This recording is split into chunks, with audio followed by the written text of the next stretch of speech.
The Scottish First Minister is demanding a second independence vote next year after support for a new referendum has increased during the pandemic. But opposition parties have claimed she is focused on independence rather than dealing with the pandemic. "We're not budging," UK tells EU to drop outrageous demands or see no deal Brexit by Monday.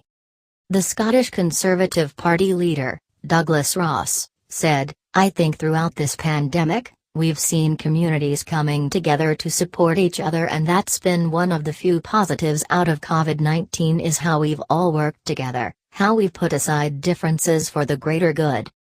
And the SNP wants to throw all that in the bin, get rid of all that and divide our country, our workplaces, our families again over a constitutional argument when the priority should absolutely be on getting on top of this virus, rebuilding our economy post-COVID."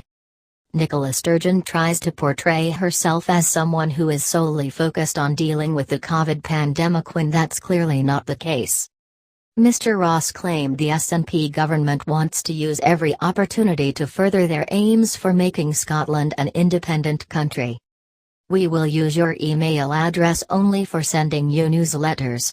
Please see our privacy notice for details of your data protection rights."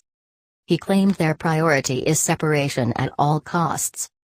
The leader of the Scottish Tories also said it was very clear that people do not see another independence referendum as a priority for them in the next parliament. He continued, "They expect the next Scottish government to be focused still on the COVID pandemic and how we as a country can together rebuild after the effects of COVID-19. The MP for Moray added the SNP were unable to answer how Scotland would have dealt with the pandemic without the UK government's £9.5 billion payout. He added people were fed up of manufactured grievances that we see from the SNP trying to pick a fight, politicising issues, rather than just rolling up our sleeves and working together. I thought it was very telling that even during a global pandemic when lives are being lost in Scotland and people are worried about their jobs or their business and their future that the SNP revert to type." Mr. Ross said Scotland needed a government which is willing to use their powers to improve the lives of people across the country. He also argued there were major holes in the SNP's case for independence following the 2014 poll. The Tory leader in Scotland continued, "There are huge gaps in their argument for how a separate Scotland would be run, would be financed, would work in reality, and these questions have not been answered." He also offered voters an alternative to the tired SNP government ahead of the Holyrood election next year. So far, Prime Minister Boris Johnson has refused another referendum following the once-in-a-lifetime vote in 2014. Mr. Ross, who quit as Scotland Office Minister in May, insisted working together will achieve far more than the petty fights between the UK and Scottish governments.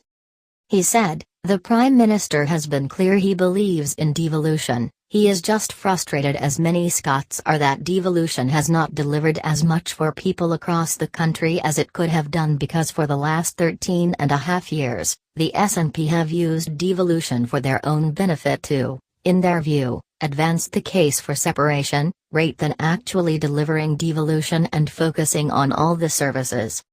Polls are now suggesting a majority of Scots are in favour of leaving the UK. Sturgeon claimed it has never been so certain the country will vote to separate from the Union.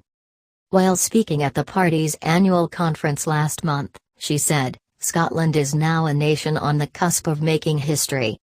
Independence is in clear sight, and with unity of purpose, humility and hard work I have never been so certain that we will deliver it.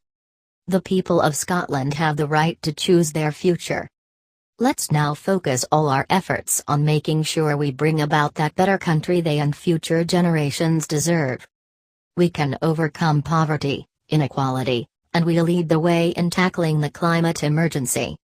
The question for all of us as we look ahead to the election next May is this: who should be taking the decisions that shape our futures?